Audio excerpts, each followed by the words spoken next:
नमस्कार। कैसे हैं दोस्तों। मैं Shailesh Kumar Dubey, chartered accountant by profession. आज आपके साथ फिर से रूबरू हो रहा हूं।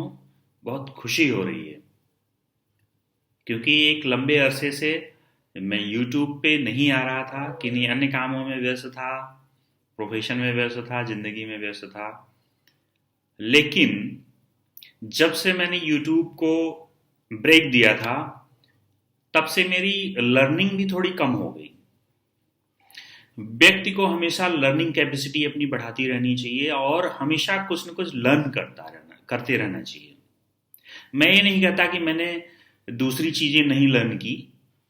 मैंने दूसरी चीजें बहुत सारी लर्न की, क्योंकि सिर्फ और सिर्फ किताबी ज्ञान होना उसे लर्निंग नहीं कहते, इसके अलावा भी। लेकिन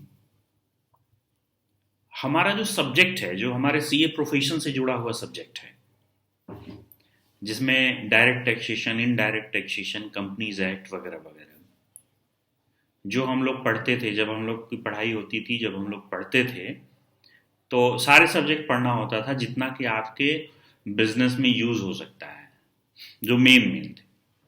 वैसे तो बहुत सारे एक्ट हैं लेकिन वो सारी चीजें हमें पढ़ाई के समय बिल्कुल कंठस्थ रहती थी।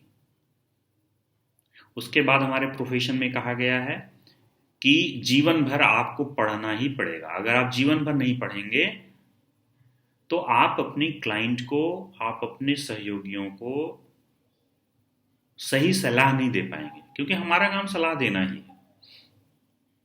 हमारा काम आपके कंपनी में एज एम्प्लॉय काम करना नहीं है, एज लेबर काम करना नहीं है। हमारा सिर्फ सलाह। अगर आप उस सलाह को मानेंगे तो गुड, नहीं मानेंगे तो गवर्नमेंट मनवाएगी। क्योंकि जो गवर्नमेंट कहती है उसी को हम आपको बताते हैं। और या तो फिर हर बिजनेसमैन इतना जानकार हो, इतना समझदार हो कि वो गवर्नमेंट जो कहती है वो बिल्कुल वही वही समझे जो गवर्नमेंट कहती है। ऐसा नहीं कि प्रधानमंत्री साहब ने भाषण में ये बात कह दी तो विपक्ष ने ये बात कह दी, तो आप व्यापारी नहीं हैं। तो आप पॉलिटिशियन भी नहीं है, व्यापारी भी नहीं है, कुछ भी नहीं है। व्यापारी तो वो है जो गवर्नमेंट ने, पार्लियामेंट ने, या जो जिस अथॉरिटी के अंतर्गत आती है, जो भी लॉ पास होना है, is to be passed by that authority. That is, it may be act, it may be rules, it may be notification, it may be constitutional change, it may be amendment, it may be anything which is necessary for a business. वो आप बिल्कुल सही सही समझ जाएं और बिल्कुल सही सही आपको पता हो, तो आप तो आपसे बड़ा जानकार कोई नहीं है, आपसे अच्छा बिजनेसमैन कोई नहीं है। लेकिन अगर आप नहीं जानते हैं और आपके पास रिसोर्सेज कम हैं, तो आपको अपने सीए की बात तो सुननी ही पड़ेगी। अगर आप नहीं सुनेंगे तो गवर्नमेंट फिर बाद में अपने तंत्र से, अपने डिपार्टमेंट के थ्रू आपको सुनवाएगी। और जब वो सुनवाएगी तो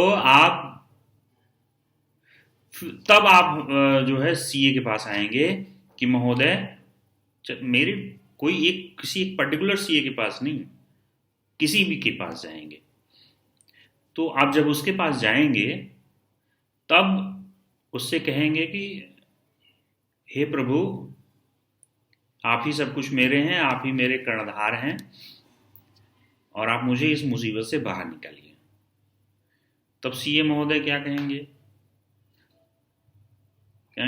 इसकी ये वाली गोली मेरे पास नहीं है, मतलब इस मर्ज की दवा मेरे पास इस समय नहीं है। तो कहोगे नहीं प्रभु, अब तो आप ढूंढना ही पड़ेगा। तो ढूंढना पड़ेगा तो इसका दो मतलब हुआ कि या तो वो प्रोफेशनल गलत करे या तो वो अथॉरिटी गलत करे। अगर किसी दोनों राजी हो जाएं गलत करने के लिए तब तो आपकी ठीक है, अदरवाइज अगर कोई राजी नहीं हुआ तो आपके ऊपर जो दंड पेनल्टी लगना होगा वो तो लगेगा ही लगेगा। तो अगर आप व्यापारी हैं, आप एक स्टूडेंट हैं, मैं सीए स्टूडेंट के लिए भी कह रहा हूं, और जो कुछ भी नहीं है, जो अकाउंटेंट है, जो बिजनेसमैन है, जो सीए है, और जो कुछ भी नहीं है, कुछ भी इन द सेंस कि इन तीनों कैटेगरी में से कोई भी नहीं है, अगर वो भी थोड़ा सा इंटरेस्ट रखता हो कि किस विषय में क्या चल रहा है, थोड़ी सी जानकारी लेकर और कहीं पे उपयुक्त स्थान पर उसका उपयोग करने पर अगर कुछ हो सकता है तो ज्ञान की बात सुन लेनी चाहिए।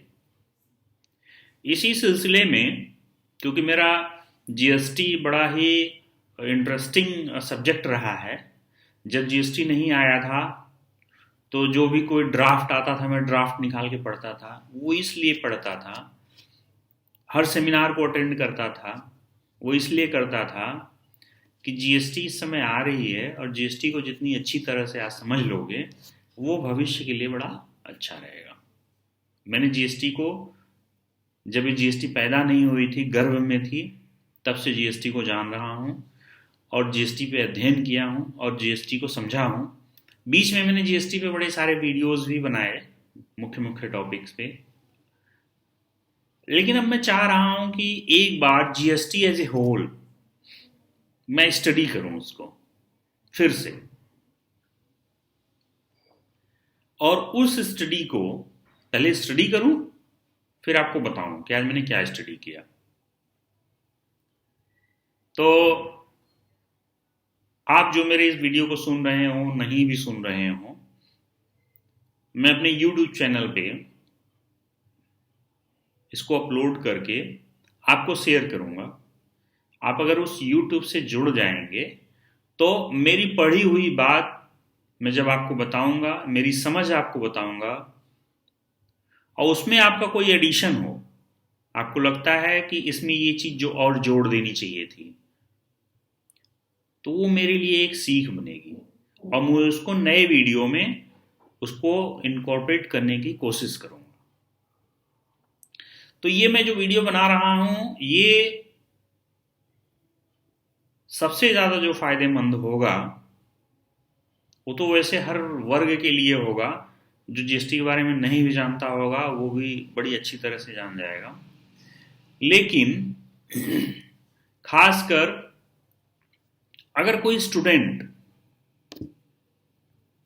जो कि सीए की पढ़ाई कर रहा हो या फिर बीकॉम में कहीं पे जीएसटी हो, या फिर कोई अकाउंटेंट जो जीएसटी में प्रैक्टिस करता है, या फिर कोई भी ऐसा व्यक्ति जिसको जीएसटी से थोड़ा सा भी ज़रूरत है, लगाव है, उसको बहुत ही फायदा होगा।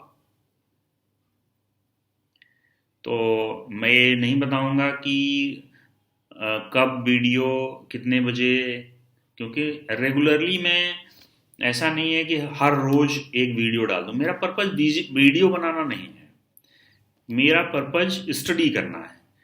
तो मैं स्टडी करूंगा जैसे जैसे मुझे थोड़ा बहुत समय मिलेगा, क्योंकि मैं एक प्रैक्टिसिंग चार्टर्ड अकाउंटेंट हूं, तो बहुत सारी जिम्मेदारियां हैं मेरे ऊपर।